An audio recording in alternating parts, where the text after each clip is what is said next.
Marcus Sterling adjusted his platinum watch as the elevator climbed toward the 45th floor of the Manhattan Financial Tower. The numbers on the digital display ticked upward, each floor bringing him closer to the most significant acquisition of his career. His reflection in the polished steel doors showed a man who had conquered everything he'd touched: sharp suit, confident stance, and the kind of success that came from building a tech empire worth $8 billion before turning 35. The elevator chimed softly as it reached the executive floor. Marcus stepped into the marble-lined corridor, his Italian leather shoes clicking against the polished stone with purposeful rhythm. Today, Sterling Technologies would acquire Neural Sync Systems, a deal that would cement its position as the undisputed leader in artificial intelligence development. His phone buzzed with a message from his assistant. Board members assembled. Documents are ready for signature. Congratulations in advance, Mr. Sterling. Marcus smiled slightly. Victory always tasted sweeter when it was inevitable. The boardroom overlooked the city's financial district, floor-to-ceiling windows offering a commanding view of the urban landscape below. 12 executives sat around the obsidian conference table, their faces reflecting a mixture of admiration and barely concealed envy. They knew they were witnessing history in the making. Ladies and gentlemen, Marcus began, his voice carrying the authority of someone who had never known failure. Today marks not just the expansion of Sterling Technologies, but the beginning of a new era in artificial intelligence. The presentation unfolded flawlessly. Charts displaying projected growth rates, technological breakthroughs, and market domination strategies filled the massive display screens. Marcus moved through each slide with practiced precision, his words painting a picture of inevitable success. The neural networks we'll develop through this merger will revolutionize everything from medical diagnostics to autonomous vehicles. He continued, his eyes scanning the faces around the table. We're not just buying a company, we're securing the future of human technological evolution. Applause filled the room as the final signatures were placed on the documents. Handshakes were exchanged, champagne was poured, and congratulations flowed freely. Marcus accepted each gesture with his characteristic composure, but inside he felt the familiar rush of conquest. As the celebration continued around him, Marcus found himself drawn to the windows, gazing down at the city that had become his kingdom. From this height, the people below looked insignificant, while he orchestrated moves that would shape the future of technology. The meeting concluded just after 5 in the evening. Marcus declined the invitation to continue celebrating at the exclusive Platinum Club, preferring to savor his victory in solitude. He made his way to the parking garage where his midnight black Tesla Model S waited in its reserved spot. As the car's autopilot engaged smoothly, Marcus settled into the cream leather seat. He had planned to return directly to his penthouse, but an impulse made him override the navigation system. Instead of taking the highway, he directed the car through the downtown streets. Wanting to see his domain from ground level, the financial district gradually transitioned into older neighborhoods, where gleaming towers gave way to weathered buildings and narrow sidewalks. Street vendors were packing up their wares. Office workers hurried towards subway entrances, and the energy of the day was slowly fading into evening calm. Traffic slowed to a crawl at an intersection where construction crews were wrapping up their work. Marcus drummed his fingers impatiently on the steering wheel, unused to such mundane delays. His phone buzzed with notifications, stock prices, news alerts, messages from associates eager to congratulate him on the merger. It was while scrolling through these digital accolades that movement in his peripheral vision caught his attention. At first, he thought his eyes were playing tricks on him. The woman sitting on the concrete steps of a closed storefront couldn't possibly be who he thought she was. Her dark hair was longer than he remembered, falling in waves past her shoulders, and her clothes were worn and faded.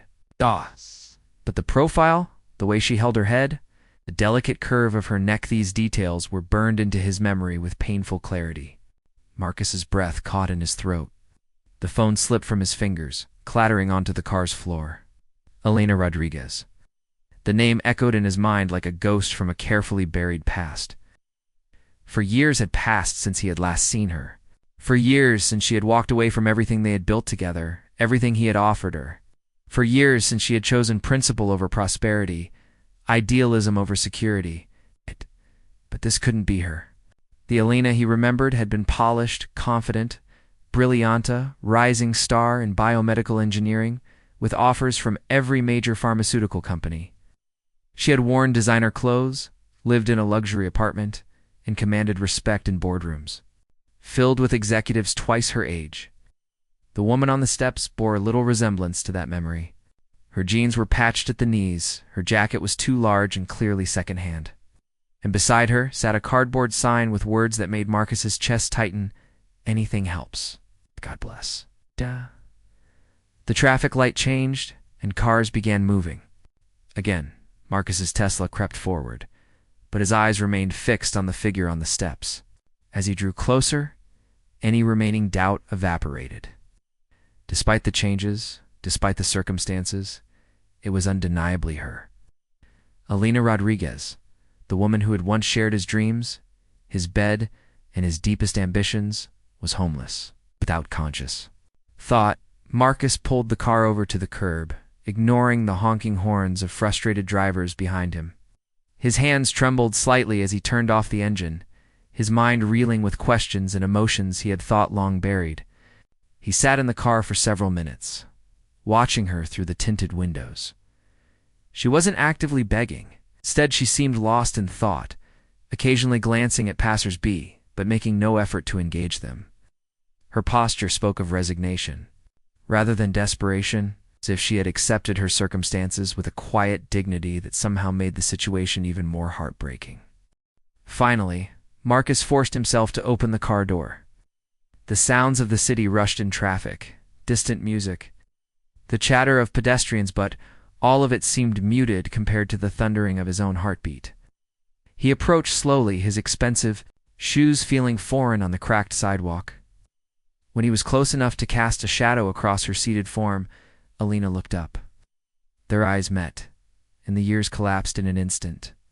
Her face registered shock, then something that might have been shame before settling into a mask of careful neutrality. "Hello, Marcus," she said quietly, her voice carrying the same melodic quality he remembered, though it now held notes of weariness that hadn't been there before. Alina. Her name felt strange on his lips after so long. What happened? How did this happen? She looked down at her hands, which were clasped tightly in her lap. "It's a long story. I have time." A bitter laugh escaped her lips. "Do you?" "I seem to remember time being your most precious commodity." The words stung because they carried the weight of truth. Time had indeed been precious to him, too precious to waste on what he had considered her naive idealism, her insistence on ethical standards that he had viewed as obstacles to success. That was then, he said, though he wasn't sure what he meant by the distinction. Alina studied his face, searching for some of things in sorority, perhaps, or merely curiosity. "You look successful," she observed, her gaze taking in his tailored suit. His perfect appearance. I heard about Sterling Technologies. "Congratulations, Alina. Please, tell me what happened." She was quiet for a long moment, watching the flow of people around them. When she finally spoke, her voice was barely above a whisper. "Do you remember Dr. Sarah Chen?" The name hit Marcus like a physical blow. Dr. Chen had been Alina's mentor, the head of the biomedical research lab where Alina had been developing revolutionary cancer treatment protocols. She had also been one of the few people who had openly opposed some of Marcus's more aggressive business practices. "I remember," he said carefully. "She died 3 years ago. Cancer, ironically. But before she died, she told me some things about research funding that disappeared, about clinical trials that were sabotaged, about promising treatments that were buried because they threatened certain pharmaceutical profits." Marcus felt a cold dread settling in his stomach. "I tried to expose it," Alina continued. "I thought people had a right to know that potentially life-saving treatments were being suppressed for profit. I thought I was doing the right thing." Her voice broke slightly on the last words, and Marcus saw her struggle to maintain composure. "What happened when you tried to expose it?" "I was discredited. My research was called falsified. My reputation was destroyed. No one in the medical field would hire me, and the legal battles ate up what savings I had." She looked up at him again, and he saw something in her eyes that made his heart ache. "I lost everything, Marcus. My career, my apartment, my future, everything. The weight of her words settled over him like a suffocating blanket. He knew the pharmaceutical industry could be ruthless, knew that whistleblowers often faced retaliation, but seeing the consequences laid bare in front of him was devastating. Marcus's throat felt dry as he processed her words. Alina, I had no idea. If I had known, would it have mattered? She interrupted, her voice sharp with pain. You always said that business was business. That sentiment had no place in boardrooms, remember? He did remember.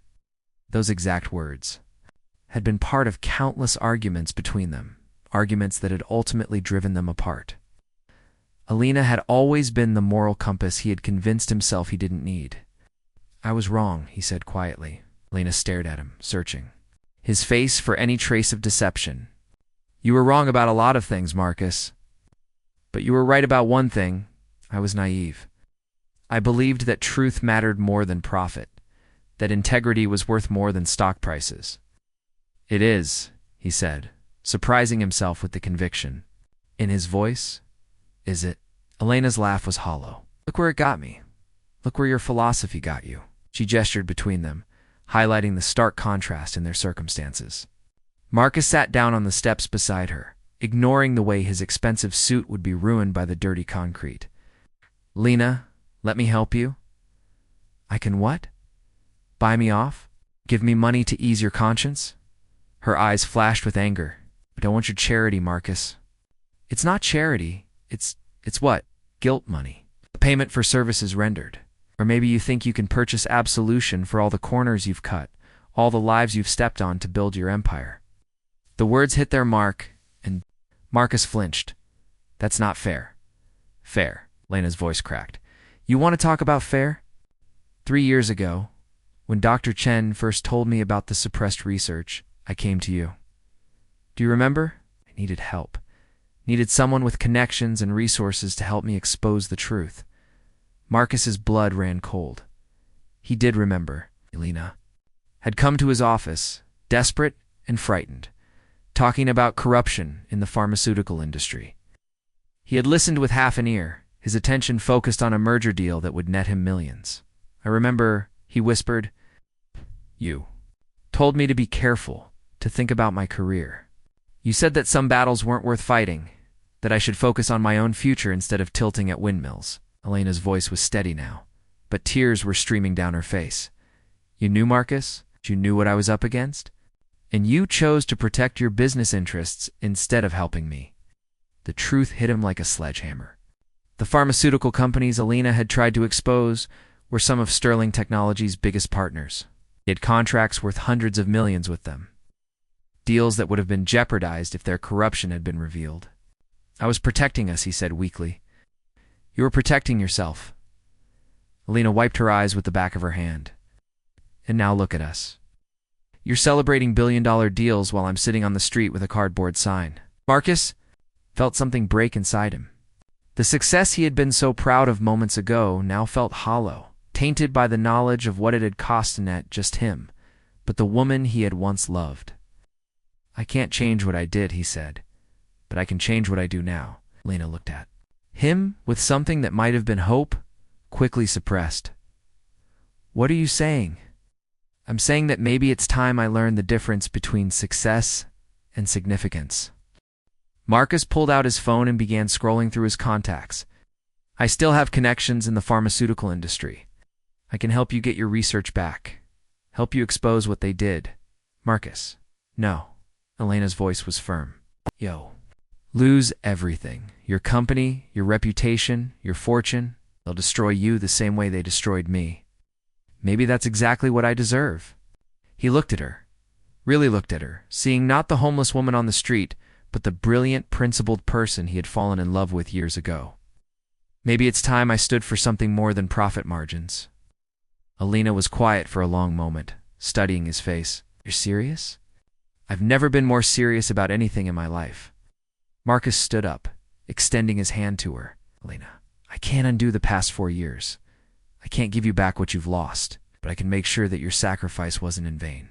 Alina stared at his outstretched hand, then up at his face. If you do this, there's no going back. They'll come after you with everything they have. Then I guess I'll find out what I'm really made of. Marcus's hand remained steady. I should have stood with you 4 years ago. I'm standing with you now, if you'll let me. Slowly, Alina reached up and took his hand. As he helped her to her feet, Marcus felt something shift inside him. For the first time in years, he felt truly alive. Something else, Alina said quietly. Dr. Chen gave me copies of all the suppressed research before she died. I've been carrying them with me ever since, hoping someday I'd find a way to use them.